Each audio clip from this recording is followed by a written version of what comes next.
You know, parish orphans and retrogrades.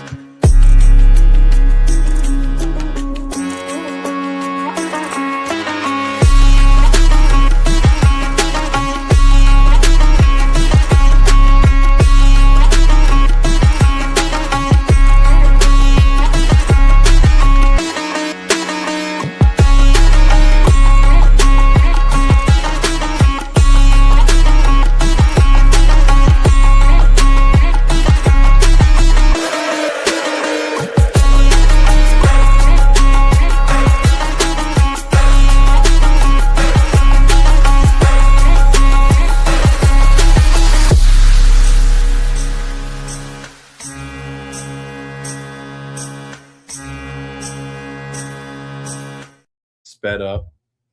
Yo, what's up, everybody?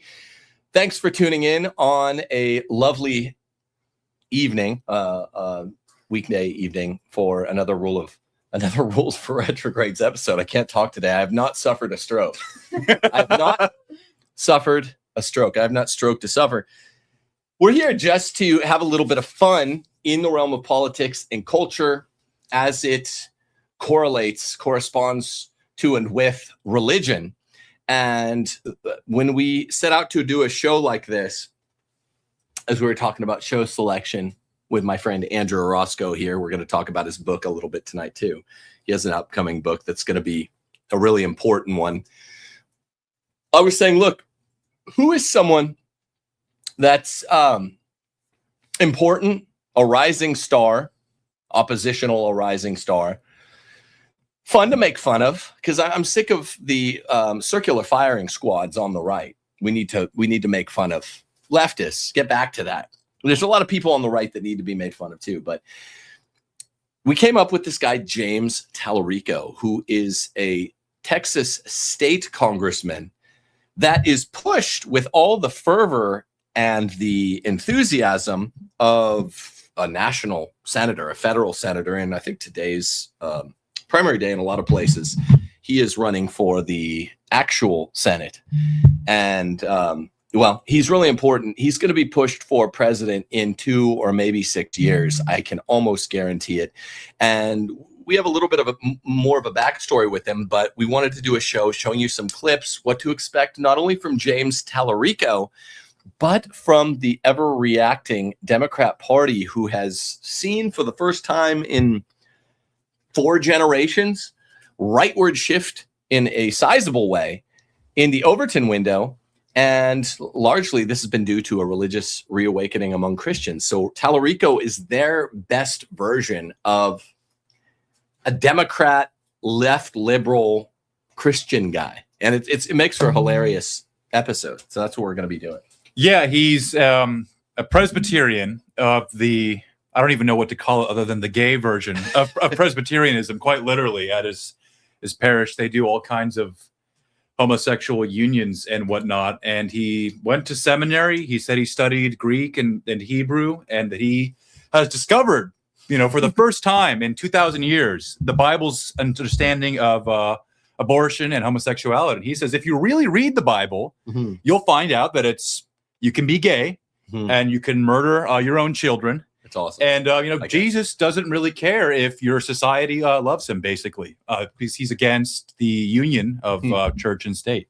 He's for all of these democratic, demonic talking points, and he's putting them under the guise of Christianity. He's basically there to be, you can be a Christian and you can affirm everything of the Democratic Party. That's what he is in Texas, and that's what they're trying to push him for in the federal level. And who knows, they might even try and push him all the way to the presidency. But this is, like Tim said, their way of controlling the rise of Christian nationalism and the rise of conversions to apostolic Christianity. And he was fighting that tooth and nail on the state level in Texas. He was doing everything in his power to prevent the 10 Commandments, which are, not controversial at all.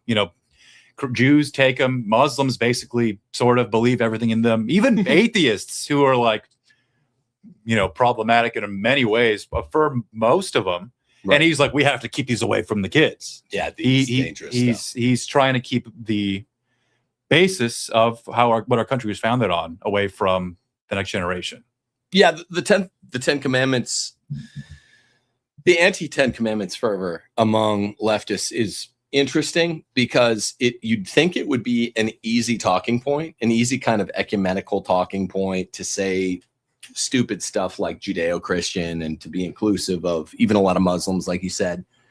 But he's against them. He's a far left liberal in a trying to look like he's wearing the suit or the skin suit of like a Dixiecrat, Blue Dog, Southern Democrat. That's not what he is. He is a far left, Obama, dyed-in-the-wool, Obama kind of 2012 liberal, but he's using the trappings and I guess a little bit of the education of and the rhetoric, certainly a healthy dose of the rhetoric of a Christian who is a Democrat, which is such an odd thing. This is a dinosaur to be not like a Blue Dog Democrat, but a liberal 21st century American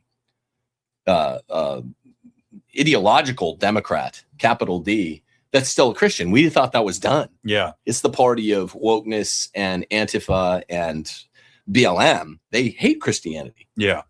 They're like the party of Baal. They're like literally worshiping children or worshiping demons who want to eat children. They hate children. They're like literally witches. And they're trying to somehow put the cross in the background and say, you can still come and join us. It's damage control. That's all it is. That's clearly what it is. Now, so we want to start out. We're going to give you a clip show because it's going to be fun.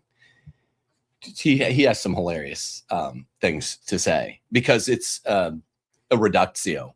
His entire political worldview reduces to an absurdity, and so it's going to be fun to hear from James Talarico himself. We're going to tell you I'll tell you anyway, our little history with how we might have crossed swords with him, not just myself, but Andrew as well. A little bit of history on this guy. Sometimes some historical force steps in the way and intervenes against some otherwise funny interaction that might have happened. We nearly had an interaction with the guy that would have been, I think, maybe less than world historical, but would have been prominent and funny, and we would have scalded him bad. And I think that actually serves to explain why you never saw the interaction. It was never to be. And I've been having a lot of those lately because I was told I was in a very close running, small number of names to be prominent in an upcoming event, a late summer event that I won't name, but a very, very, very, very prominent event. And it's just funny when these things happen, So anyway, it's the James Talarico special. It's an extravaganza. And we're going to start out telling you a little bit about where the sweet, fanciful Moses, this little fop, comes from. I thought he was a homo, but I guess he is dating a woman. What? He claims he wants to wed a woman and have relations with her, presumably, which is phenomenal. Anytime you find out a guy's, putting from the right side of the green, yeah, you kind of, an angel gets its wings. No, anyway, I'm sorry, sir. You're straighter than I gave you credit for. So I did a little digging on where this lad comes from, and we'll talk about that. We'll give you a little bit of the backstory, how we might have, if things were only slightly altered, crossed swords with him about a year ago. No homo. And then we're going to get to some clip spine. But first, I want to remind you of two things. There are two partners of this channel that stand in close relation to the two biggest goals of this channel. The first one, with regard to subsidiarity, the primary, materia circa quam for the patriarchy is subsidiarity, the local government, local rule, and living among people that you are like. Not only that you like, but people that are like you. And to do so, that means you have to live someplace where you can trust your neighbor. Even strangers are reasonably good by all presumption. The way to do that is to get out of your blue state and get to a red state. To do so, you should use my friends at realestateforlife.org, www.realestateforlife.org. I've been telling you for 6 years now, get out of your blue state and get to a red state today. Well, a pro-life, pro-Catholic person will help you do that. A real estate agent at realestateforlife.org.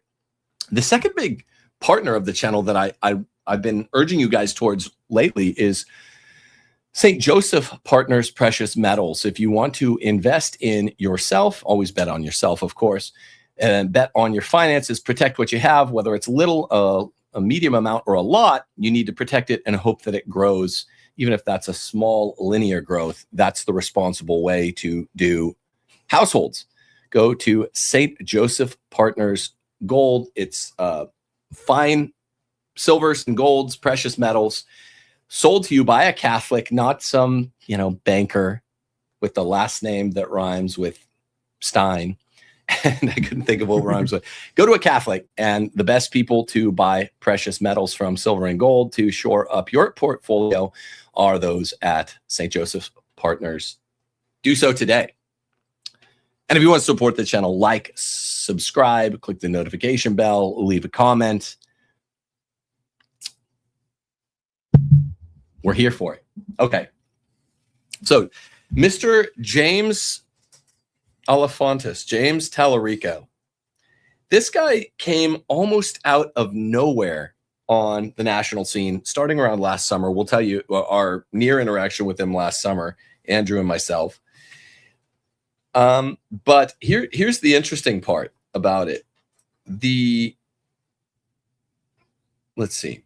So the clearest identifiable force backing this guy, you're hearing him all over the country. You don't have to live in Texas. I think he might be Joel Webbin's representative. I meant to send Joel a text. They're both a district in or around Austin. So I meant to ask Joel if he's had any elbow rubbings with this guy. That sounds kind of gay, though. If he's bumped into Mr. Talarico any. But why are we hearing from him in Tennessee? Why are we hearing about him in places like California or the North? Well, the clearest identifiable force, which is pushing him really hard onto the Joe Rogan show, onto platforms like, what's it called? Surrounded on the Jubilee channel. Did he end up doing that? He did. Okay. He did end up doing Jubilee. We'll talk about that. So he did end up doing Jubilee. Andrew and I did not. Just saying. But the force right now is a combination of course, Talarico's own fundraising methods. Yeah, right. And wealthy Democratic donors. The Texas Tribune reports that the pro-Talarico super PAC called Lone Star Rising, a far-left liberal super PAC from Texas in the Lone Star State, has been financed by billionaires and nonprofits. Shocker.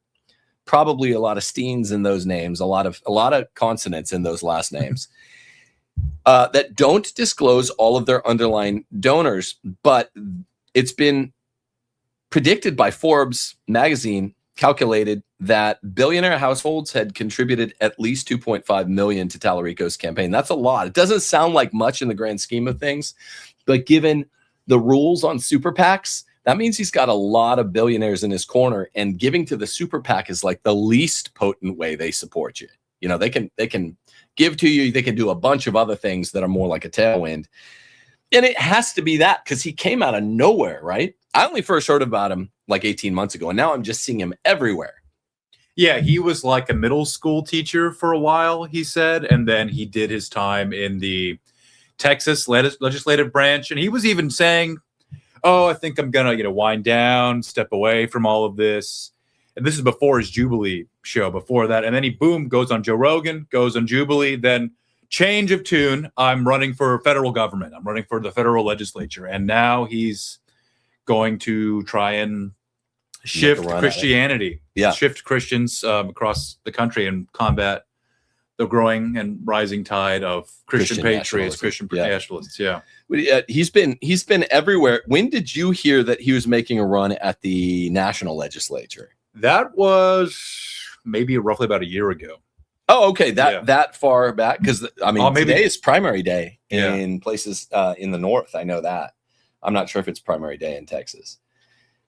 He's made quite a few TV appearances in that run that we're talking about, generational run. He's been on Colbert earlier this year, Real Time with Bill Maher earlier this year. He's been on The View this week. I don't know what that is. Morning Joe, with I guess Joe Lieberman. The Last Word with Lawrence O'Donnell. The Briefing with Jen Psaki, or Psaki if you don't pronounce the P. He's been on The Beat with Ari Melber. I don't know who that is. No, I've never heard of a Ari Melber. Katie Fang Show, Politics Nation with Al Sharpton, Fox News Primetime. That was a bit ago, but you see that he's going on all of the big shows in 2026. That is a triple red flag alarm that someone has serious donors. When you see people making the podcast run, think donor, donor, donor.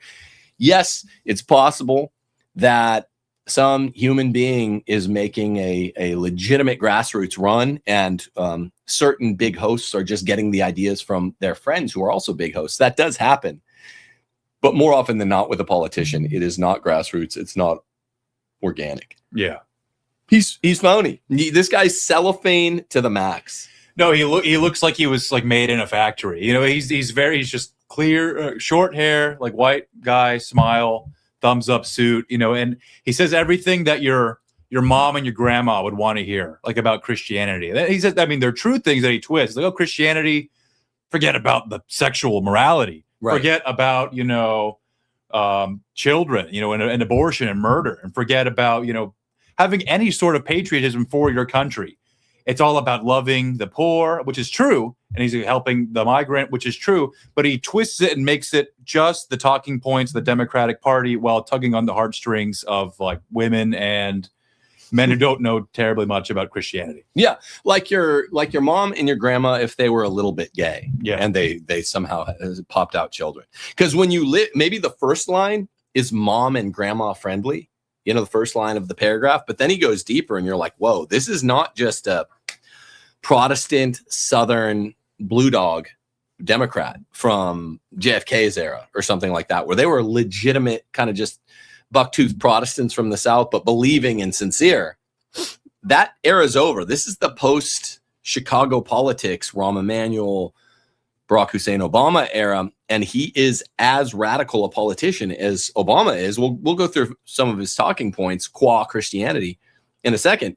But I just want to say it's a really odd combo to mix far left secular humanism of the kind of post-Chicago politics brand, Saul Alinsky brand, with Christianity. And that this is what they got forced into doing because of Christian nationalism. So this is, we're living downstream of the popularization through the internet of Christian nationalism, aren't we? I mean, speaking of guys like Joel Webbin, the one who's one of the foremost popularizers of Christian nationalism, I was surprised to find that they were in each other's district.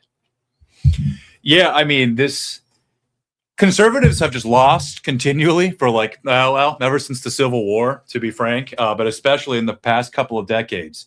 Yeah. And people are waking up to the idea that to be a conservative isn't really just meaning to be like a liberal late, because like now conservatives are pro-gay even to an extent and all that. Conservatives have to actually build something. They have to have an actual foundation on what this country was founded upon, which is obviously subsidiarity, but also the Christian identity, Christian nationalism, the idea that you and your family can gather with other families and you guys can make your town or your state fit your values. It doesn't have to fit the values of post-Enlightenment liberal banker, you know, world, you know, that's controlled where everyone's just, you know, an economic agent that doesn't have any morality and that just, you know, goes and commits sins against the Sixth Commandments at night after working for meager pay. Yeah, and identity is bound up in a political subset. That's the main thing that the banker class has been pushing, particularly since the Civil War. So Talarico is a really interesting ideological creature that is the eventuation of all of these forces, the you know, post-Obama, post-COVID pushback, you know, where there's America's seen its first religious reawakening, arguably since the Civil War in these numbers. And Roman Catholicism is the #1 sect of Christianity, most populated sect of Christianity for the first time, with Zoomers in generational American history, the first generation that is most Catholic of all the Christian generations. So that was announced at the beginning of the summer, and they had to do something. And you know, Christian nationalism might not have taken off as much as we would have hoped, but I'm friends with Royce White. He has his primary today up in Minnesota. He calls himself a Christian nationalist. Sorry, Royce. Royce White is now has declared for the WNBA draft. He's a lesbian transgendered woman, meaning he still is attracted to women. I think the pronoun is it. It is still attracted to women, and he's not going to be wearing a wig or anything. But anyway, so Royce, she is a Christian nationalism, and there are more and more James Fishback prototypes for actual earnest Christian nationalists.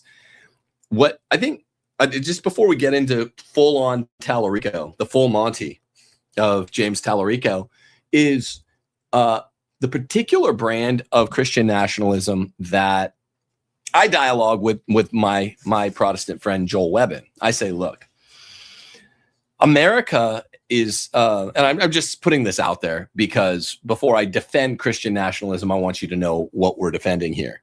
And because Talarico seems to have ostensibly made his career on attacking Christian nationalism. Well, this is the form that I would defend from him. America's an idiosyncratic place where in Federalists 39 and 51, James Madison describes, under the pseudonym Publius, describes our Constitution as not consolidated, meaning that of a nation, a large continent-sized nation, not confederated, meaning operating under international law, treaty government principles, like a League of Friendship, which is what they were before the Constitution, but a combination of consolidation and confederation.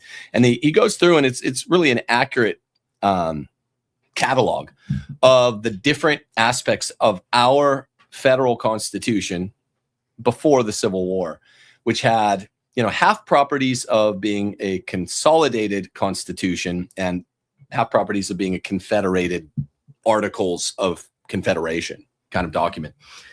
And we the term that comes down from Magna Carta is imperium and imperio, meaning we have two levels of government. And of course, we are a nation. We're stronger than we were. We're united with tighter, more covalent bonds than we had under the Articles of Confederation, which they essentially gave up in 1786. And they said, we need to be more than just a league of 13 nations. We need to be one nation, but we want the 13 nations to keep their nationness. So we'll be a nation within a nation. And that's experimental. And it's really, really important that the way that the Constitution was wired until the 14th Amendment and the loss by the South of the Civil War was a pretty good, even if it was eventuated to lose, if it was fated to lose this imperium and imperio hybrid model, it was a pretty good iteration. It was maybe one of the best iterations you could make at a government that was a government within government. You owe two loyalties, that to your state, the state of Mississippi, and all the sexy legislative powers go to your state, by the way. And you also owe national loyalty to your government in wartime and when the federal tax man comes around.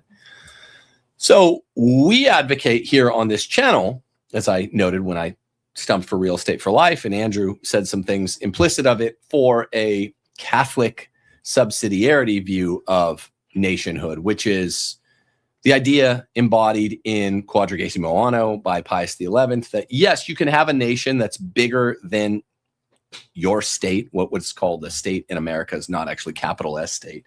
You can have a state like the United States of America that is comprised of individual states. And because of the nature of local power, you can have dual loyalties, and it's not self-defeating in the way that it would be to have dual loyalties to like Israel and America, for example. Right. So that's the kind of national sovereignty that we stand for on this channel. One more quick talking point. We're making now, it's underway fully. We're wrapping up our efforts to fundraise for Catholic Republic. I just spoke right before we rolled tape to one of the executive producers of the Catholic Republic film. We're finishing up. If anybody wants to be a last-minute investor, we've nearly collected the money we need, and we're going to start filming interviews for that thing soon. But the foremost idea about Christian nationalism from a true Pius IX, Pius X, Pius XI perspective, all three of those popes around the turn of the century advocated for it, is subsidiarity. And that's one of the very main ideas that a Catholic Christian nationalist always has to stand for: natural rights, subsidiarity, virtue ethics in the people, church-state relations, which is a big talking point of Talarico. We're going to get to that in just a second. And then the science and tech sector has to be moral, and of course, the economy has to be family-driven rather than individual-driven. So Catholics can be Christian nationalists, and I've made this point to Joel Webbin. I made it on his show when I visited him at a studio near Austin. And, he said, look, if there's any, that's a side point really, but if there's any cancellations, I want to have you be the Catholic representative at my Christian nationalism conference in the late fall. So you can be a Catholic and do this. We just have to sort of have an asterisk. That was a long asterisk. Yeah, I mean, if you are a Catholic, you have to be a Christian nationalist. It's part of the magisterium. The popes have time and time again for centuries in documentations, and then for centuries in the lived life of the church from Constantine up until the 1980s. There technically are a few countries left, but Catholic countries always in their constitution said, we're a Catholic country. We're going to respect the Catholic religion, and we're going to make sure that our citizens are going to go to heaven, because the point of a nation, which is really just the union of families that are united under the type of governance that they set for themselves, the point of the nation is for the common good, and the ultimate common good is the salvation of souls. So if you are a Catholic, you have to be a Christian nationalist. You do. Or if you don't, then you're just denying your faith. Right. Yeah, that's an important point. It's not some stylistic thing that Royce White can use or James Fishback can use to garner extra momentum or have a flashy based trending new source of political momentum. That's not it. And it might constitute those things as well, might be comprised by, it might be exciting to talk about it because there's so much going on with the Roman Catholic Church and Americans these days. It's great. And it might be more fun to hail these points loudly. You let the banner fly high, catch the high winds, but that's not, we don't want to reduce it to its most superficial aspect. It's always the duty of a Christian politician, particularly a Catholic politician, to be the right kind of Christian nationalist. And this is why I'm tempering my comments with, you have to be a Christian nationalist, and as a Catholic, you have to be the right kind.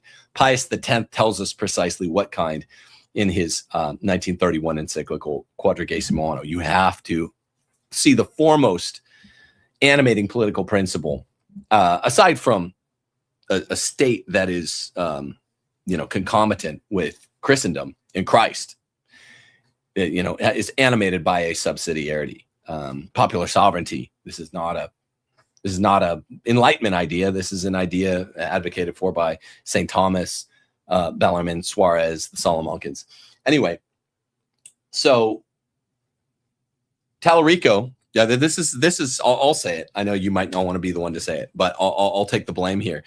Andrew and I both were supposed to be on a Surrounded on the Jubilee channel with Talarico this time of the year last year. Yeah, I think it might have been to this week.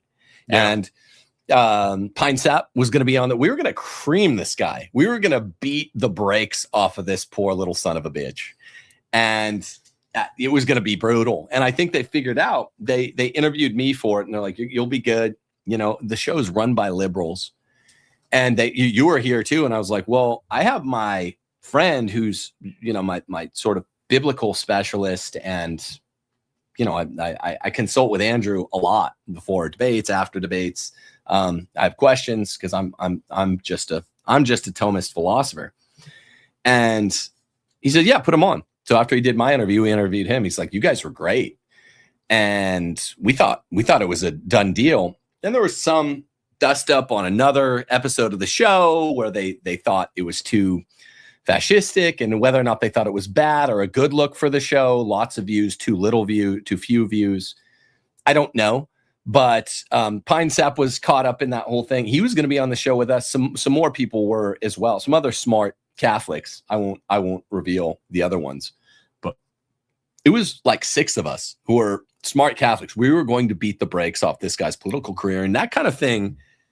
If it catches a viral wind on the internet, that can end a political career. I'm not saying you always perform your best on game day, but with the 6 of us being at 6 out of 12 surrounding him, we would have leveled him.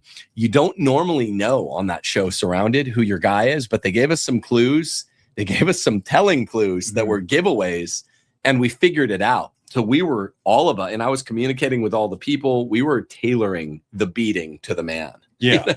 Yeah, they didn't tell us. We Didn't pieced it together. I can't even remember what they said, but we were able to immediately piece together. It was supposed to be, what was the premise? Was like Christian nationalists. Christian nationalists. It was Christian nationalists versus like Homos. liberal. Were we?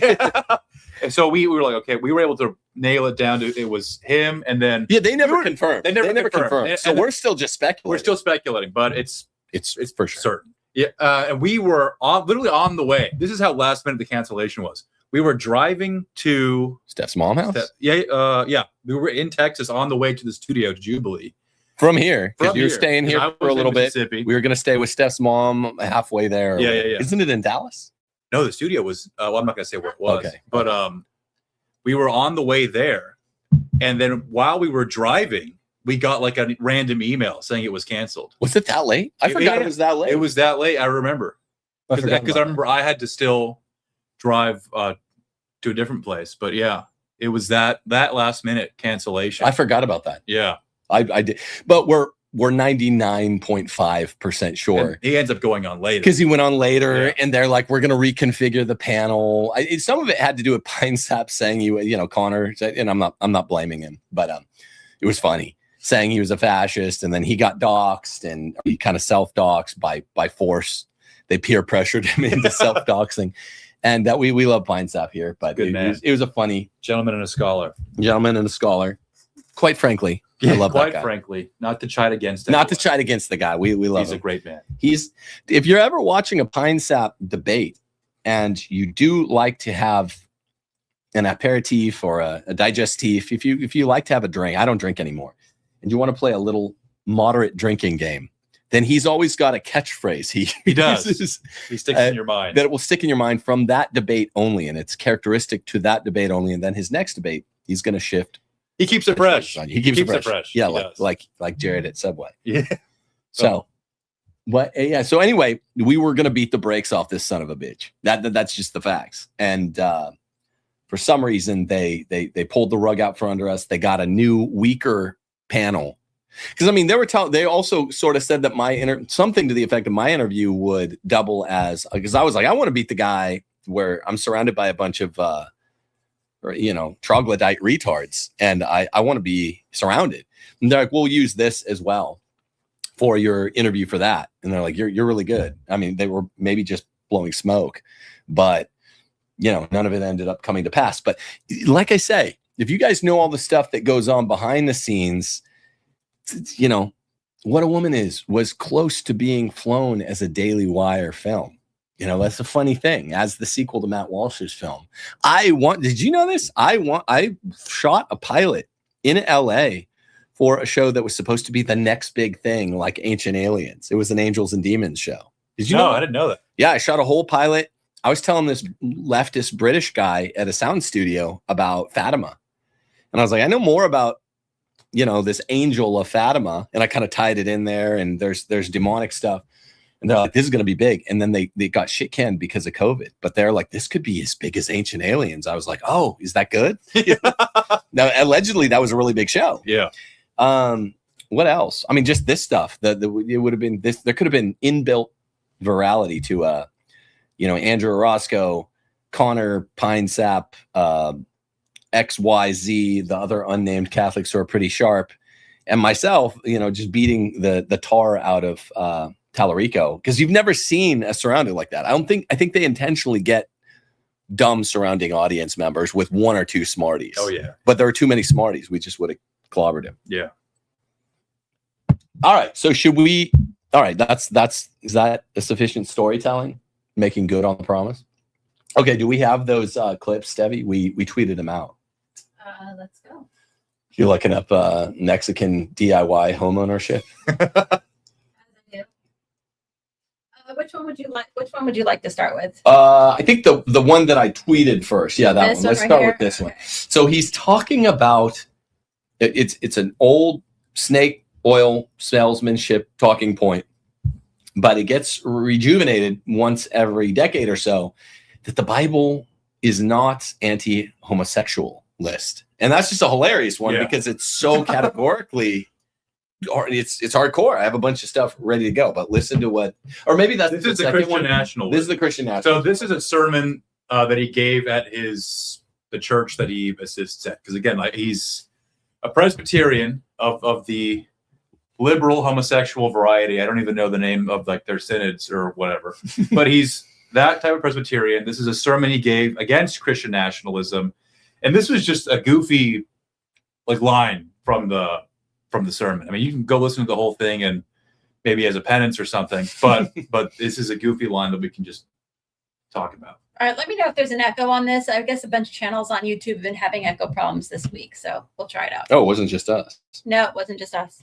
The closest thing we have to the kingdom of heaven is a multiracial, multicultural democracy where power is truly shared among all people, something that's yet to exist in human history.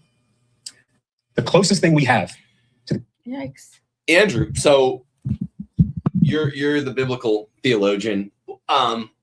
I don't remember. I mean, this sounds so like an ordinary normie interviewing a Bible expert guy, but this is how they cue it up. They tee it up this way. They go, I don't remember in the Sermon on the Mount the kingdom of heaven being described this way. You know? Yeah. No? Am I wrong? Jesus did not say that the kingdom of heaven was going to be a democracy where people who have nothing in common and who are basically, if they're left alone in a room, their world systems would compel them to attack each other, are going to live in a kumbaya peace without grace. Multiracial and multicultural, this sounds like hell. This sounds like hell, not the kingdom of heaven. And what he's proposing, right, because in the context of this sermon, he's like, Christian nationalists want nothing but power. They want to force people to, be Christian, which is absurd. That's not Christian nationalism. Even in the days of like the medieval period, where you had guys running around named like Ethelred, and people were like living under like the plague or whatever, and there were Muslims at the door trying to kill you. Even in that period, you couldn't force people to be Catholic. It was against Catholic canon law to force people to become Catholic. So Christian nationalism, first of all, isn't about Christians seizing power to force people to become Christian. Gregory the Great forbids it. Or is it Leo the Great? It's Gregory the Great certainly does. And Leo, who's the one that says convert Jews not through force, but through sweetness of preaching? I think that one might be Leo. I think that's Leo. Yeah, but Gregory talks about it all the time. Yeah. So you're not allowed to. The kingdom, there's two cities in the world, like Augustine says, the city of God and the city of man. And it's true, the city of God, by grace, is going to unite all the nations, right? The only way that there actually can be any sort of multiculturalism, like different tribes of the human race getting together, is grace, and that's it. Right. Because if it's just under fallen human nature, it's not going to work out. It's impossible for that to work out without the grace of Christ. Like he's the one who makes strangers brothers by grace, and trying to say, oh, we don't need the grace of God in order to unite the tribes of the human race. That's basically like anti-Christic, yeah, right? Anti-Christic. It's anti-Christic because the Antichrist wants to unite the world under anything other than God. Jesus, it's like what Father Ripperger says the demons talk about. Their rule is anything but God. Right. Right. That's their whole thing. Right. So it's good for people to be working together or whatever, but to remove the key component, grace, is to make an idol out of what Christ came to do. It's to do it by our own power, and it always winds up in a ridiculous like manner. But it sounds like a reductio because it is. Yeah. Sorry, our neighbor, whose name begins with an A, is saying he thinks the dog is across the street. Did you want to check if one of the girls? Wait, is he shaven head? Like we gotta take pause. This is Take pause, everybody. Is he shaven? See if Parliament is in the backyard. Yeah, because we shaved. We have a. Sorry, I didn't mean to cut you off. No, you're but, good. I mean, this is a key. This is huge. This is emergency of the first rank. We have an old English sheepdog, and I just shaved him though. Yeah, he's no longer such a shaggy Son of a character. gun. Yeah, such a shaggy character. He's now a high and tight character. And he really does clean up his behavior when he gets shaven. I haven't seen him try to bite anyone's face off since No. he got his haircut. He gets That's his what I'll say. haircut and he's saluting and up at the crack of dawn. But I'm waiting to see if this is our never mind false alarm. He goes, this is my neighbor, great Mississippi A man friend, of the South. a man of the South, in the best possible way. He Yeah. said, man, I think your dog's over here across the street. And I go, seriously? And he's sitting here talking about the kingdom of heaven. I go, seriously, is he shaven? He goes, never mind, false alarm, just looked like your dog. He's a good man. He's a good man. This neighbor. This in neighbor. particular. Anthony's in chat. Another neighbor. Another Another neighbor. great And he neighbor. was asking if we needed to come. He needed to come over here and take a look. Thank you, Anthony. Is he back there, Sharon? He's still here. He's still here. He's still Okay. Okay. Shucks. No. Darn. Yeah, we no. didn't lose it. Yeah, we didn't lose him. It's try to find the Crazy silver stuff lining. happens to your dogs. Yeah, they do. Your dogs have quite the biographies. They I mean, like after we killed the deer. that cursed deer that brought the hurricane, and then there was all of the horror. Yeah, That's a whole story. it's a story an for episode. another day. But Locals maybe. local. But Imagine this: you're hunting deer on Shia LaBeouf's property, Hollywood superstar Shia LaBeouf. No, I'm just joking. It wasn't Shia's. It was Brett Favre's property. We were hunting doe because Brett. Well, I have a green light to hunt doe on Brett Favre's acreage, as long as I don't take a buck. And so we were over there a couple winters ago. this was last winter. Well, the winter before. Yeah. Oh yeah. This is a year and a half ago. Yeah. And I took a shot at dark, right before dark, the last legal minute of the season. It was the last hunting night of the season, and it was literally the last possible. It was 29 minutes after dark. Killed a doe, brought him back. We were field dressing it out here. We just threw it in the van and came back here. Made a mess of the mini. Blood everywhere. Blood everywhere. Organs dripping in the car seats. It Yeah, was a sight to behold. It was a sight to behold. It was extra sad in another way. We won't tell you why. Like a storm is blowing in, and then poor beloved Siberian Husky that we had for 12 or 13 years couldn't get up that night, and we had to take him in, and that's the night we found out he had cancer, and we had to euthanize him right there. So it took a dark turn. It was huge. You couldn't see in front of you. That's how strong the rain. It was like 1 at night, or it was like 11 at night. Yeah. And it was the rain was coming in this way, Mississippi Couldn't see tsunami anything. style. Couldn't see anything. There And was the warnings on the news or Yeah. whatever. or tornado warnings. Tornado. On the Yeah, news. that's what it was. Yeah. It went over there. Yeah, Andrew's here a lot, so we had to take him in. Had the kids say goodbye to him. It was really sad. But anytime we kill a deer on Brett Favre's property, it's like cursed Indian burial ground. Because the Horrible other time I thing to got fall. a You got allergic sick. reaction. You got that really was- yeah. That was at the beginning of the season. That was Yeah, bookended. yeah. Beginning and end, just nothing but misery and woe. Will we do it again? Yes. Because killing deer is fun. It's Killing awesome. anything's fun. It's incredible. Yeah, it's an incredible rush. Anyway, what the hell were we I talking think we're about? talking about the kingdom of God. Yeah, I shouldn't. Oh, he's like, the kingdom of God is like enlightenment democracy or what? Yeah, The kingdom of God. multiracial, The kingdom of God is the Catholic Church, right? That's what one of the main errors of Protestantism, and he's a Protestant. Like a lot of them think, oh, the kingdom of God's going to come later at some point or whatever. The kingdom of God actually exists right now, and it's the Catholic Church, right. right? And if you don't know the kingdom of God's Catholic Church, you're going to try and create something that isn't the Catholic Church, make it the kingdom of God, and that's Antichrist. Yeah, that's Talaricoan. And it's interesting because I don't think he cares. I don't know how intelligent he is, but I don't think he knows. If he does know, he doesn't care that he's singing the lines of the Antichrist, which is why I did one of these little tweets where it's like Satan sang it. Oh, Satan blurbing it. That's a clever one. And the direct quote is what does he say? Does he say something like, I don't know if if this will ever really come to pass? Yeah, it's never happened or whatever. He's skeptical about There's a few where I'm trying. It's that one right there. the closest thing we have. It's like, but Jesus, we believe in Jesus. Closest thing we have to a kingdom of heaven is a multiracial, multicultural democracy. I mean, that's satanic. Yeah. That's terrible. The kingdom of heaven you described it without describing anything that has to do with heaven. The king, what it's all for. How it's no kingdom. No kingdom. It's a democracy. Exactly. No king. No Jesus, and multiracial, multicultural. That just sounds like terrible. So, yeah, I mean, enough said, I guess. Remember, this guy hates the idea of Christian nationalism.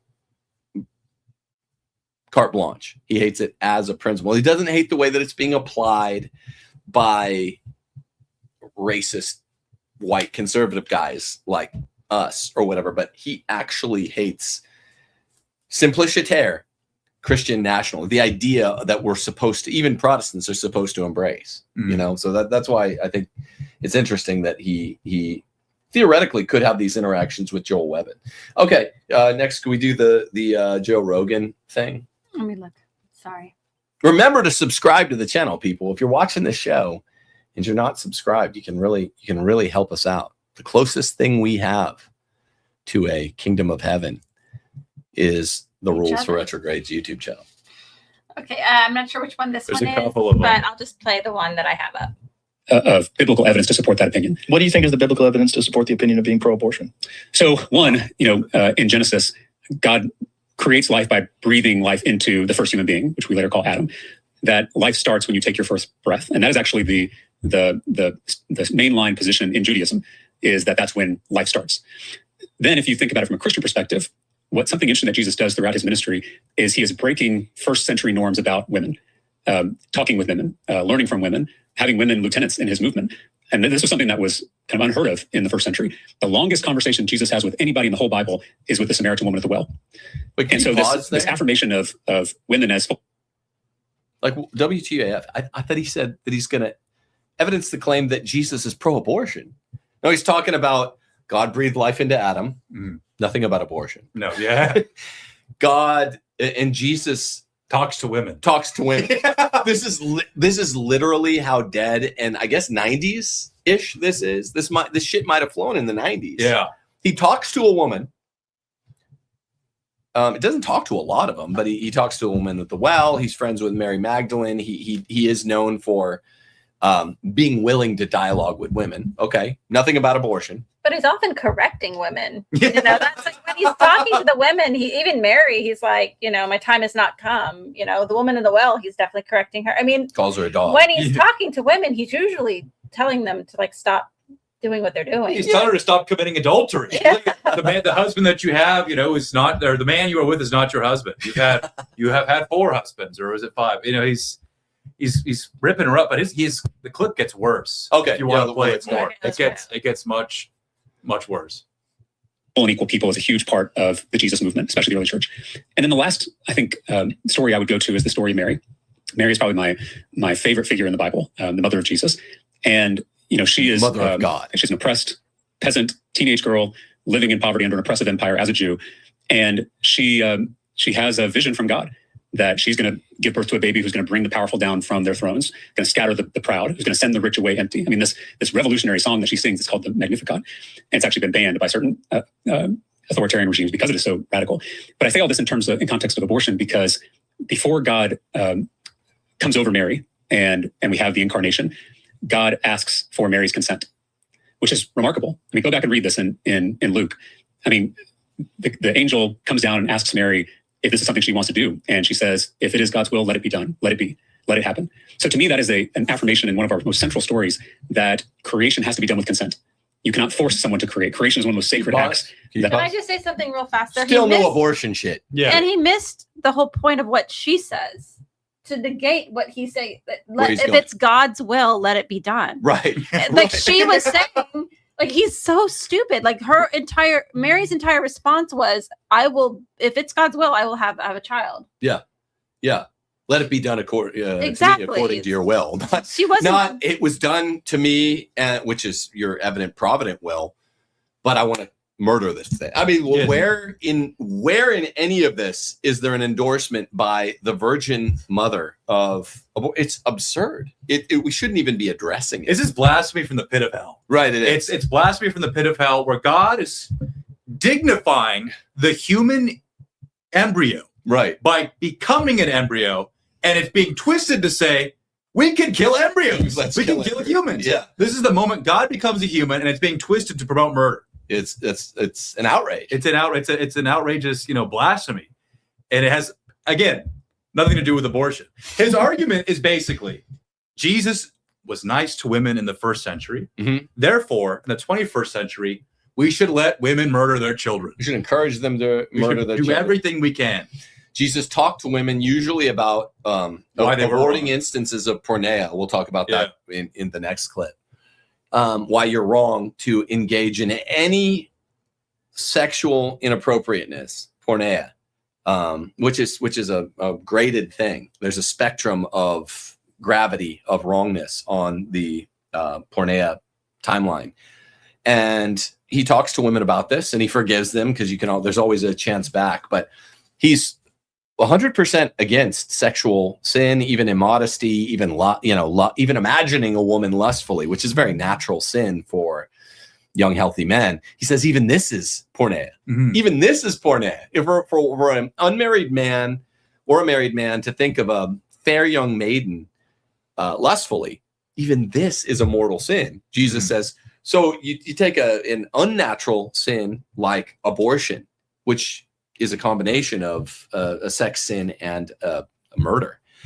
And imagine what he would have said about that. Oh my gosh. Yeah. Is there more of the clip? I want to make There sure we is get, more. just let him talk, and then that we engage in as human beings, but that has to be done with consent, has to be done with freedom. And to me, that is absolutely consistent with the ministry and life and death of Jesus. And so that's how I come down on that side of the issue. Again, I'm very open for my fellow Christians to disagree with that. Scriptural passages they point to be anti-abortion. And Sorry, it's freezing a bit. I think that's roughly where it ends. Okay. So I'll give James Talarico the benefit of a doubt. Maybe he's a useful fool. Maybe it was his, he was raised in a literal gay church since he was a child. Maybe it's because he went to the worst seminary on the face of the planet. I'm going to give him the benefit of a doubt. And these are every reason why you are wrong. Well, not every reason. These are going to be a couple of reasons of why the Bible completely rejects abortion, rejects murdering people. Before you get into the Bible, you go. Can I Go just say ahead, go this? ahead. Yeah, 'Cause yeah, I yeah. always forget this one. Yeah. This one I didn't know until our mutual friend Anthony Bedoy pointed out to me. The second chapter, the second short paragraph of the Didache by the apostles explicitly mentions not murder or sexual sin or one of these generic references to the genus of sexual immodesty or violence or something. It specifically says, you shall not murder a child by abortion, nor kill that which is born, using the Greek expression thora in the prohibition, referring in this context to destroying and aborting an unborn child. Did you guys know that? It's another bit of ammunition in the armory, again, as if we needed it. You're not allowed to kill babies. We're not out there on any limbs of any trees. Yeah, it's like he's trying to prevent the 10 Commandments from being put in schools, which say you can't murder people. Right. And he's over here saying that Christianity's fine with murdering people. Going back to Luke 1, because he was like, well, Luke 1, our God goes to Mary and says, will you have my son? It's well, that means, abortion could be okay. Keep reading Luke 1, where our Lady goes to St. Elizabeth, and literally John the Baptist, who is a fetus, is a human little fetus in the womb, probably 3 to 6 months. He's literally jumping for joy and leaping in excitement. He's portrayed by the same gospel writer in the very same chapter as a human who's able to do human activities. And if he's a human, few months in the womb, and we know we can't kill innocent humans from the Bible, you have it right there. And you just can't commit abortion from the same chapter he's trying to justify it from. And I always find that passage really inspiring for the pro-life message too, because it's not only that John the Baptist leaps, but there's a recognition of Christ. Like the infant in the womb recognized our King.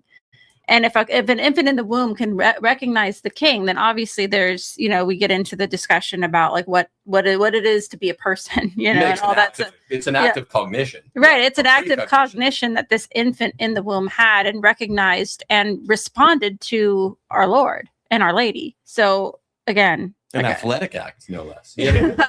verdict. Yeah. The reports. Yeah, that's true. I hadn't thought really of either of those aspects. Did you have more? I'm just going to rapid fire. Okay, rapid So this fire. is like Psalm 139, verses 13 and following.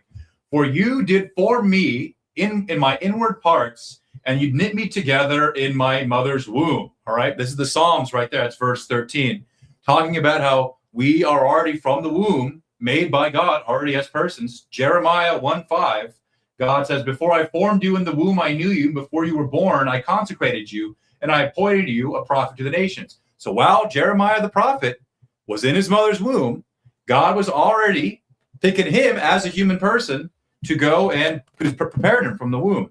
All right, this is from Genesis 25. This is verse 21 and following.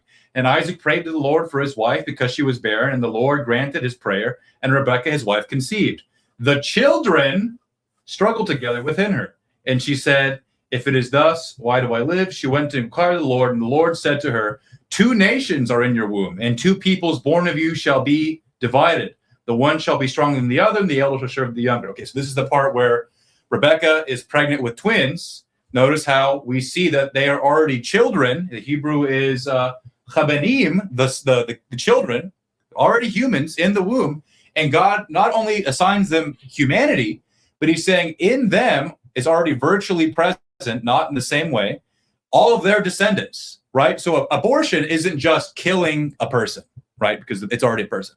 But if heaven forbid, and she would have never done this, if the patriarch or the matriarch, Rebekah, had an abortion, which she would never have done, she would have not only killed 2 people, but all of the nations, all of the descendants. Abortion kills not just a person, but all of the descendants that will come from that person. Right. It's profound. It's profound. Hard to fathom. It's hard to fathom. Yeah. And then again, there's just so many lines like Job 31:15. Did he not make me in the womb? And did he not fashion us there in the womb?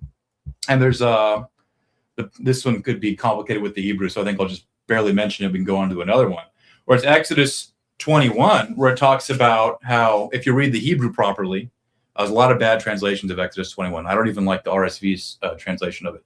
But it basically says, like, if you are fighting a pregnant woman, I don't know why this would happen, but if you happen to be fighting a pregnant woman and you kill the child, you have to, it's an eye for an eye, hand for hand, life for life, right? He talked about Genesis 3, said God breathed the life. The word there was, I think it was chaya nefesh. I'm pretty sure it was chaya nefesh. The same word's going to be used here in Exodus 21, 23, where it's going to be life for life. The nefesh, yeah, it is nefesh in Exodus 23. So there already is the nefesh. There already is the breath in the womb, James Talarico. There's no way you can be a Christian or even just a decent, functioning atheist member of society and murder people. And you murder generations. You're murdering the whole nation, the future of the nation with abortion, you know. Yeah, it's funny. He needs to be told that. It is funny that none of his evidence has anything to do with none of it. I mean, of course, because there's not going to be, the Bible's not going to dither. It's not going to flip flop on whether or not it's okay to do something so obviously wrong. So, I mean, need we say more? Yeah, is that what you got? That's basically. Do you know the Didache thing? Yeah, the Didache. Okay. Yeah, I didn't know that till our friend, our mutual friend, told me that one. Yeah. Okay, moving on to the next clip. Let's do this one here. Prohibition, morality in particular. One is something Jesus never talks about, even though gay people existed in the ancient world. Is it in the Old Testament? So there, in the Old Testament, there is a prohibition against men lying with other men. Right. And here's the thing, and any biblical scholar will tell you this, in a lot of ways we're dealing with ancient euphemisms. And it's hard to tell what a euphemism means thousands of years later, right? I had a professor at seminary, this is going to sound weird, but he was like, think about 2,000 years from now, how difficult it'll be for people to tell the difference between a butt dial and a booty call. Right? Like those are 2 things that sound very similar on a piece of paper and they have very different meanings. And so, that's funny. You know, so like in the Hebrew Bible, you do have this prohibition. We're not sure exactly what it means. And if we're taking it just literally, does that mean that we're also we're prohibiting same-sex relationships between women? Right? Because that's not prohibited in that morality in particular. Yes. I mean, I can answer the question. Yes. Same-sex relationships between women are also prohibited. So he flat out lies here. using a couple basic parlor tricks. One is when he gives sermons on, and I think he gave up the ghost here, gave up the game. When he says there's no prohibition in the New Testament against homosexuality specifically, he has to say by Jesus, because Jesus was, going deeper. He wasn't saying the obvious stuff. Jesus, of course, didn't abrogate any of the multiple prescriptions of homosexuality by the Old Testament. He left them all intact. But also, he says in one of the two famous divorce passages in the Synoptic Gospels, he says porneia. And when he says porneia, this is inclusive of that spectrum we made reference to before of sexual misconduct, all of which is grave sin, but there's still a gradation of the gravity of the sin. And homosexuality, it's been made very clear, both in the natural order and in the Old Testament, is the gravest of the grave sins, lying with other men. So Jesus absolutely does make explicit reference to the genus, which is inclusive in its most grave parts of homosexuality. And Jesus says, this would justify, a second look at divorce. That's a whole important question. Why we have two passages from Jesus in the two Synoptic Gospels on may you get a divorce if a wife engages in porneia. But porneia includes homosexuality, right? Yeah, you speak good. It does. Okay, so Jesus does say that sexual immorality is wrong. Remember, if you look at a woman with lust in your heart, this is a mortal sin for Jesus. You're already going to hell without confession. Imagine doing the worst sexual sin imaginable, one of the worst human actions imaginable, worse, according to some of the apostles, than murder itself is homosexual acts.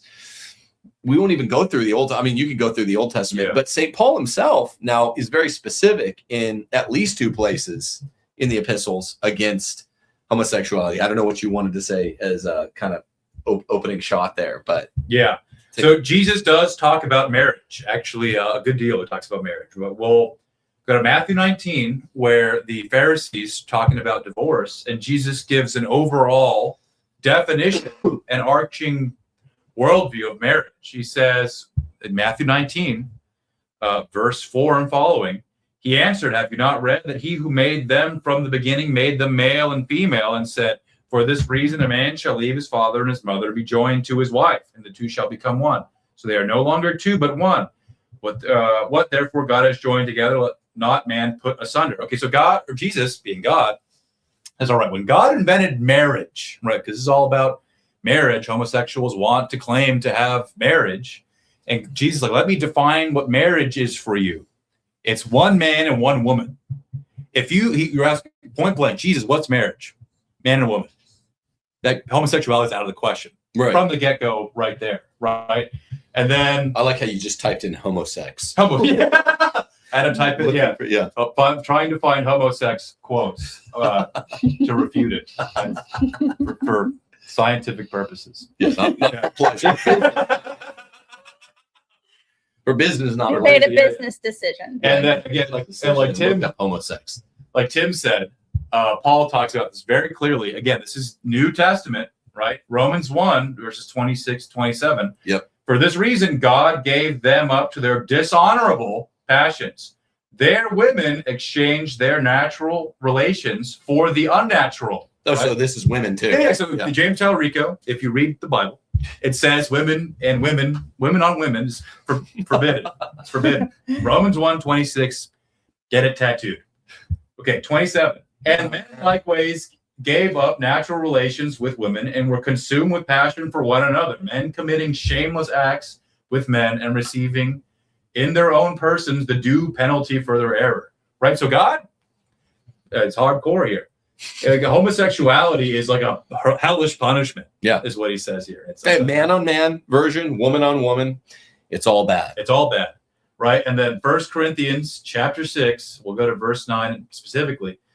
Do you not know that the unrighteous will not inherit the kingdom of God? Do not be deceived. And then he's talking about what unrighteous things will get you kicked out of the kingdom of God, which is not a multi-ethnic like love party, right? The immoral, nor the idolaters, nor the adulterers, nor the homosexuals, nor thieves, nor the greedy, nor the drunkards, nor the revilers, nor the robbers will inherit the kingdom of God. All right. Even if he wants to take it to the Greek, because he says that he can read Greek, and I'll believe he went to seminary. Greek for homosexual right here is arsen okoitai, which literally means like man bed, men who are bedding, men who are sharing a bed, man on man bed.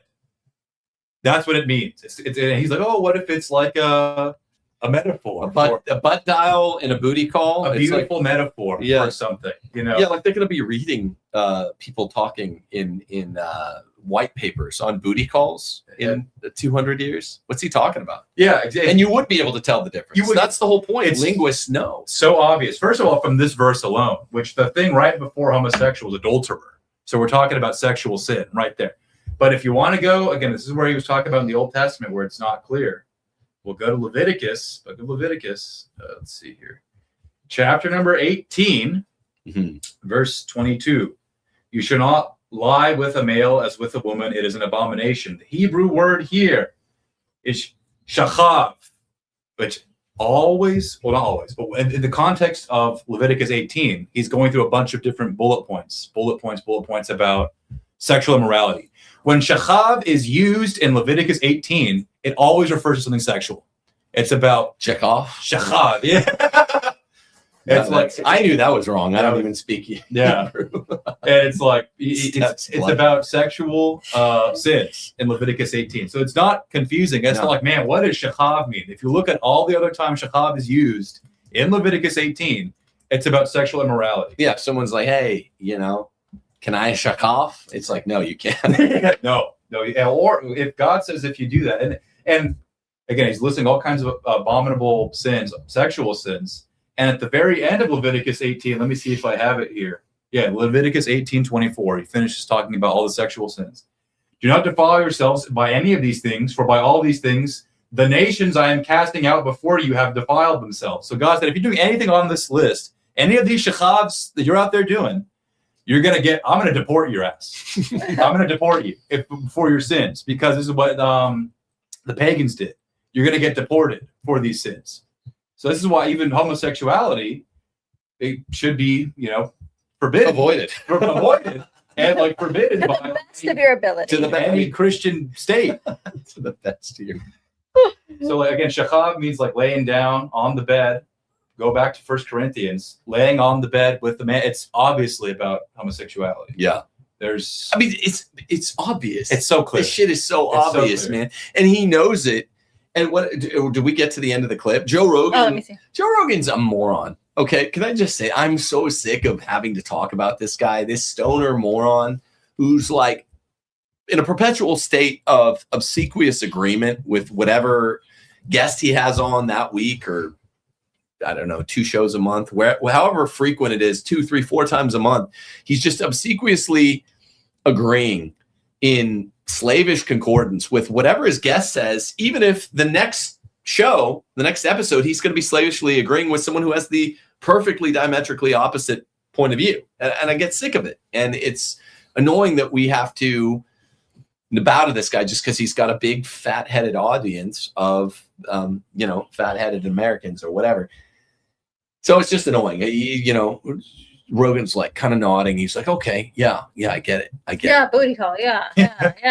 Right. It's like, what is this? It's absurd. And then just last one, St. Jude, apostle, Jude 7, just as Sodom and Gomorrah and the surrounding cities, which likewise acted immorally and indulged in unnatural lusts, serve as an example by undergoing a punishment of eternal fire, right? And the word for unnatural lust, going back to Tim, ek pornesusai, again, porneia. It's another homosexual thing. And it's very clear. Yeah. Because in Genesis 19, which is referencing to Sodom and Gomorrah, this is what St. Jude's talking about. They wanted to have homosexual relations with men. They were trying to force themselves up on men in Genesis 19. So he's like, hey, remember the sin, the unnatural sexual sin they committed in Sodom and Gomorrah? That's why God set it on fire. What's Right. that unnatural sin? It's homosexuality. It's condemned, Old and New Testament. You Yeah. can't be a Christian and say you can promote this stuff. You can't. Yeah, and furthermore, that's the, I guess, the subtractive. I'm going to use sculpture terms. That's the subtractive approach to whether or not homosexuality is consonant with Christianity. We just went through it. The additive approach is this, where we just list out everything you're allowed to do sexually within the confines of natural marriage. For Catholics, sacramental marriage, but for Protestants at least, natural marriage. You're allowed to have a certain kind of unitive, procreative, sexual relation with your spouse, who is the person of the opposite sex, as long as it's open to life. That's it. Those are the only kinds of sexual acts. Not to open the whole sex question, but I mean, like, together with the acts of whatever you call foreplay, those are constitutive of the entirety of what is permissible, licensed within Christianity in the bedroom. And so, given that it has to be open to life, that by itself, without more, as we say in the law, without more, that is the entirety of what is allowed in the bedroom. And that means no man on man, no girl on girl action. Sorry, Mr. Talarico.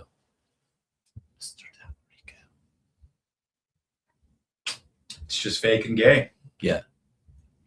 Like his political career.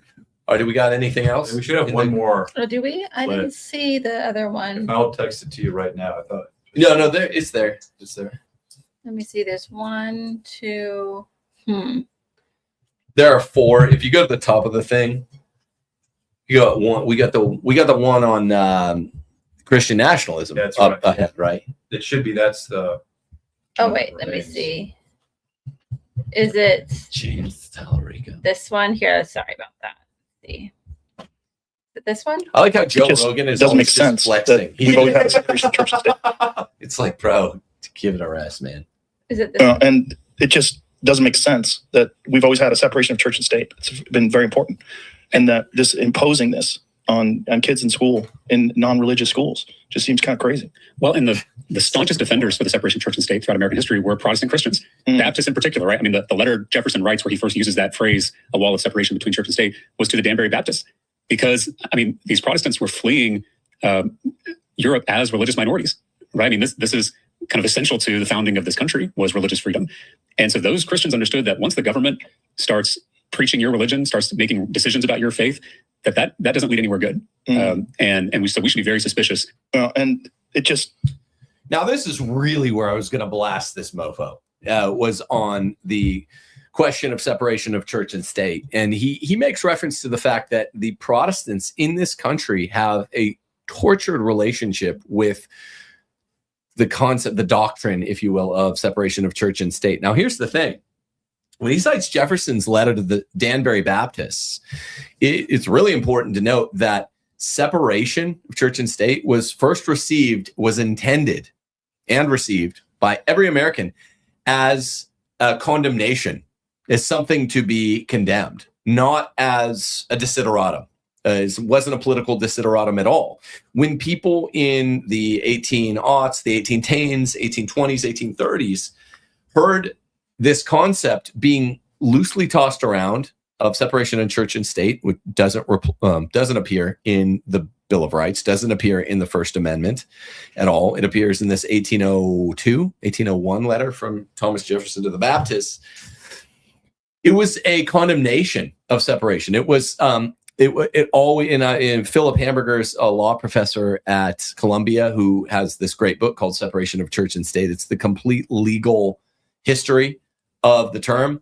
And for decades upon decades after the First Amendment was ratified in 1791, it was received as a condemnation of a politician's career. They're like, this guy wants to separate church and state.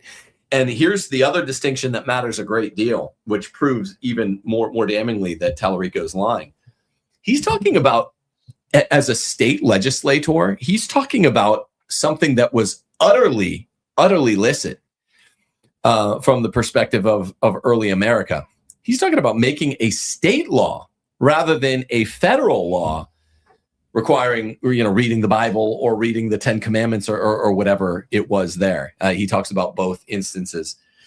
And remember, until 1947, a case which weaponized the 14th Amendment. 14th Amendment was ratified in 1868, but it was not until 1947 in a case called Everson versus Board of Education that the United States Supreme Court took it upon itself to say that the First Amendment disabled, enjoined against state legislators allowing the separation of church and state. Here's how diametrically wrong a statement that was.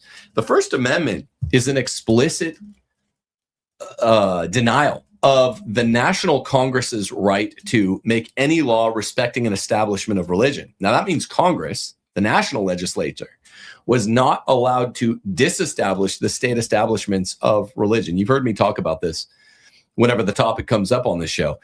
When the First Amendment was ratified in 1791, nine of the 13 state legislatures had taken upon themselves to have an official state sect of Christianity. And it was expected that it would be 3 additional states. I think they thought all of them, aside from Rhode Island, would have state establishments of religion. This was not knocked down by because we ratified the Constitution in 1788, and it took 3 years to get the Bill of Rights, the first 8 amendments ratified 3 years later, 3 summers later. It was a promise that was eventually fulfilled to the Anti-Federalists. They wanted a Bill of Rights. All those 9 out of 13 official state religions, state sects of Christianity, much stronger overlap of church-state than just having a public school with a reference to the Ten Commandments or the Bible or something. I mean, an official state establishment of covenantalism in the North or Anglicanism in the South or whatever it was. When the First Amendment was ratified, did it knock down those 9 state establishments? Of course not, because until we got the 14th Amendment after the Civil War, and then later Supreme Court cases 75 years after the passage of the 14th Amendment, which made the outlawing of federal interaction with state laws into, they reversed this and made, originally, the states were allowed to violate any of those first 8 prohibitions in the Bill of Rights. Only after the passage of the 14th Amendment did the Supreme Court, one by one, start singling out the first 8 rights, case by case, famous Supreme Court case by famous Supreme Court case, and applying it to the state legislatures. And the First Amendment only got, this is called incorporation. The First Amendment only got incorporated of the 14th Amendment against the states in 1947. So this is not only a misinterpretation or a liberal interpretation of the separation of church and state tradition in the United States, but it's an outright lie for a state legislator to say that the country was based on not having at individual state levels official religious entanglement by the government. We had official state sects of Christianity until the mid-20th century. Yeah, I mean, the United States was founded basically where you, your buddies, and your families, like-minded individuals, could go out and make the world, make the government, make the state that you wanted. And the federal government wasn't supposed to intervene. The states were supposed to be the places of experimentation. So states could have Christian nationalism. They did have Christian nationalism when they had actual state religions that were all taken away less than 100 years ago.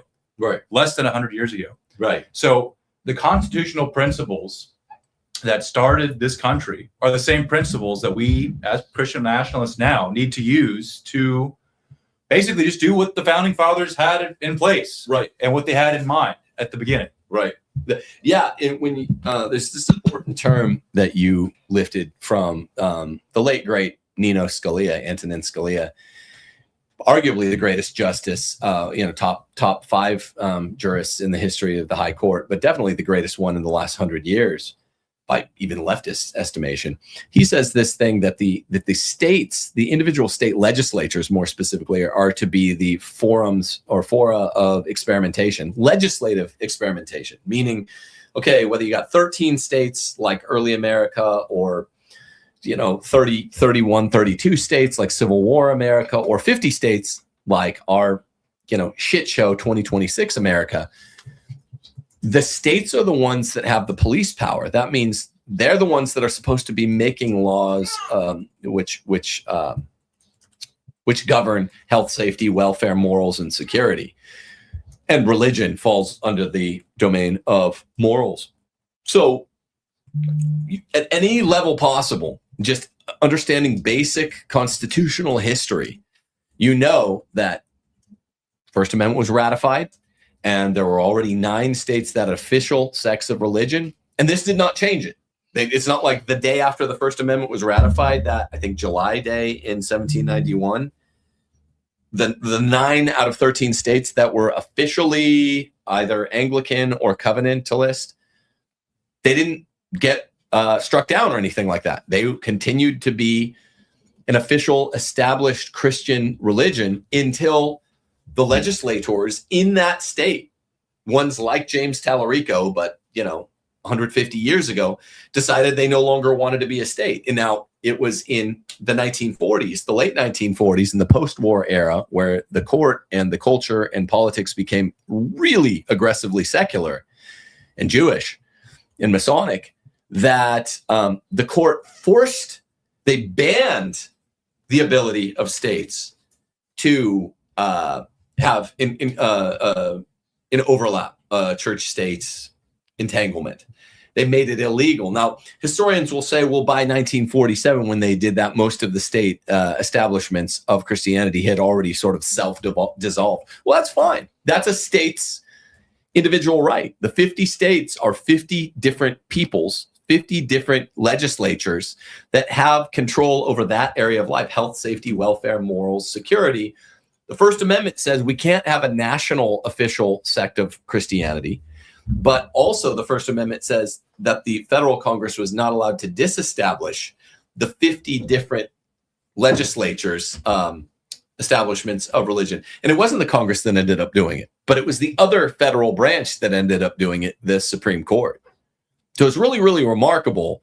And it really takes a lot of brass for this smug, smarmy little bastard as a state legislator to come forward and to say this country was not built on, overlap of church and state, entanglement of church and state. It was built on a separation, not at the state level, bro.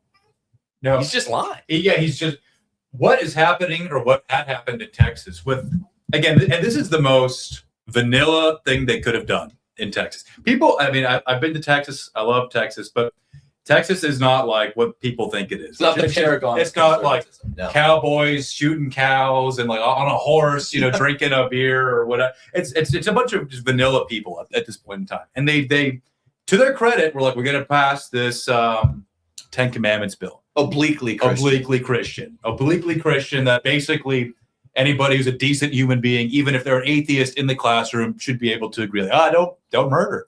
Don't murder people. Stuff like that. New base. And it's like James Talarico's like, actually, and again, he's wrong. He's saying, well, this is not an American thing.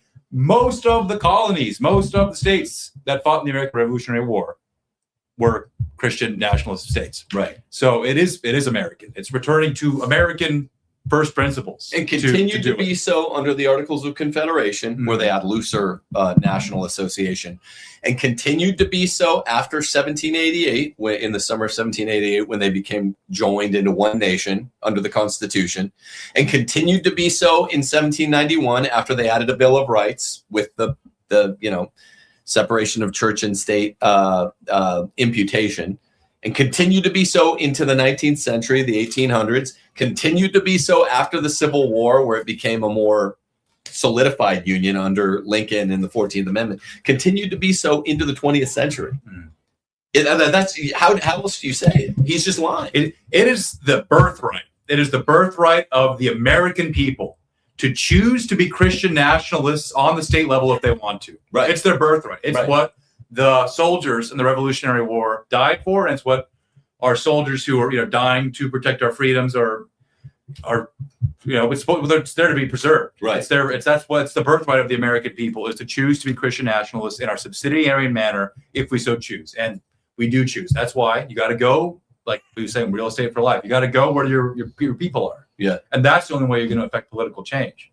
Yeah, and the only thing that really distinguishes us from Joel, but Joel liked it when I was saying it on his show, is, or from the national conservatives, is that you made that little distinction in the tagline when you're like, it's your birthright as an American to be a Christian nationalist at the state level. Not that you added at the state level, the little, I guess that would be an adjectival prepositional phrase that modifies the sentence, stipulates that much more to the nth degree. And you say, it's your birthright to be a Christian nationalist at the state level, because we are a nation. You have citizenship in a nation. Even when you study civil procedure in Civ Pro in law school, you have citizenship also in a state. It's called Imperium and Imperio. And you have dual citizenship. And it's at the state level that it's your birthright to be a Christian nationalist. Yeah. And I pray to God, that all 50 states ratify themselves as Christian states, but that we're not of the cut of the cloth of nationalists who want to, use the Lincolnian federal government to rain down worldviews, because then it's a never-ending war of different parties trying to claim this Leviathan federal government. We're not across a continent of 1/3 of a billion. Exactly. It's absurd. Yeah. I pray to God all 50 states of their own accord embrace Christ and become Christian states. That'd be awesome. But we're not here to top down federalize this. It's just not according to Catholic political tradition. It's really not. Amen. Would you care to say a couple words about your new book? Because we were talking today, we went to the pool store. We were at the pool store. We were talking to my buddy who came into the church and then left the church for Orthodoxy at Leslie's Pool Supplies. And I was like, man, you got to read my buddy Andrew's upcoming book, that they may be one, because Christ instituted the papacy. And to the extent that that can be rendered true, that can be confirmed, that Christ instituted the papacy himself, there's only one sect of Christianity that acknowledges and submits to the papacy. And then your book is just an exercise in doing all the work for anybody interested in Christianity. If Christianity is true, then so is the papacy. Yeah. So the book, God willing, coming out soon. That they may be one. I went through the primary sources of Protestants, the Orthodox, and the Catholic churches, right? And the Protestant communities or whatever. And I lay it out for the reader. It's like, listen, these are the main 3 branches, 3 clubs of Christianity. We're going to examine what they say the church is, and we're going to compare it to Scripture and the early church. And there's some stuff from the fathers that I haven't seen in English before. So there's some new translations in there. But the real heart of the book is the papacy. Did Christ establish papacy or not? That's the clincher. If Christ did, Catholicism's right. If he didn't, okay, then we'll look at orthodoxies or Protestantisms or whatever. But you go through all the fathers, Latin, Greek, and you see even post-schism, there's still a lot of good stuff that the Orthodox I don't think hold to today that show the need for the papacy. So that book's going to have a lot of really niche receipts. There's the other day we were on doing the Ask Me Anything show, and somebody asked a really specific objection about the Second Ecumenical Council and the different patriarchs. I was like, get Andrew up here. Yeah. So it's I've got sources from atheists, Protestants, Greek Orthodox, and Catholics talking about 2,000 years of church history, trying to make it clear for everybody so you can see what I'm arguing, and you can see all the citations, all the receipts are there for you as to why Catholicism is Christ's church. Another thing I really like about the book is the appendix. Yeah. Where you do something similar to what Steph did in her Ask Your Husband book, where you just attack basic counters. You counter basic counters. And this book is more, it addresses Protestants as well. But, everyone has boring, bland, vanilla, Judeo-Christian Catholic answers to if you're needing to counter Protestantism, then are you in double-digit IQ territory? But today, the more serious intra-Christian competitor for the attentions and the affections of interested would-be Christians are the Orthodox, because they're a lot smarter than Protestants. They're a lot closer to Catholic than the Protestants. And so you're really addressing your book specifically, most specifically, I would say, I've read about half of it at this point, to Orthodox objections. So it's really cool. What do you have in the appendix? Tell me the specific counters to some of the stuff in the appendix is are all the bishops the successor of St. Peter? Common one. Yeah, you'll like, hear EOs say. They say the Bishop of Rome has no special authority because Alexandria and Antioch succeed Peter. That's another one we go over. They say, every time the church fathers are talking about Peter, they're just being flattery. They're not meaning to say anything. It's all just rhetoric and flattery. Honorary titles. Some that say, this specific patriarch who's a saint wasn't in communion with Rome, therefore Vatican I is false because Vatican I, so you have to be in communion with Rome. Go over the very specific niche historical stuff there. Another one's Pope Vigilius, where they say, Catholicism was disproved because the Fifth Ecumenical Council deposes Vigilius, or they'll talk about Honorius being condemned. The Sixth Council will go over the Catholic tradition regarding councils, popes, and heresies, and showing how those events don't disprove Catholicism. Catholics have known about them since the events actually happened, and we can account for it entirely within the system. Council of Florence, that's probably my favorite part of the appendix, because the Council of Florence was where the Catholics and Orthodox got together, and they said, all right, we're going to hammer this out. And the Orthodox lost, and they said, all right, we're going to become Catholic again, except for two people. Two Orthodox bishops were the only ones who did not agree. And then eventually, about 10 years after the councils, all sorts of chaos. Muslims take Constantinople. The Orthodox reject this council. We'll go over why the first century ecclesiology, first century theology of church and council says you can't just reject an ecumenical council because you lost. Like, you can't just say the debate didn't happen and you lost. 31 of your 33 legates voted for rejoining the Catholic Church, and they were joined. We solved the schism about 400 years after the 1054 schism. A lot of people don't know that. The schism ended like twice. Who was it? It was Mark of Ephesus and some other guy. Like Isaac of like Ephesus, Styrocophalopagus or something. That's a good Dr. Seuss name.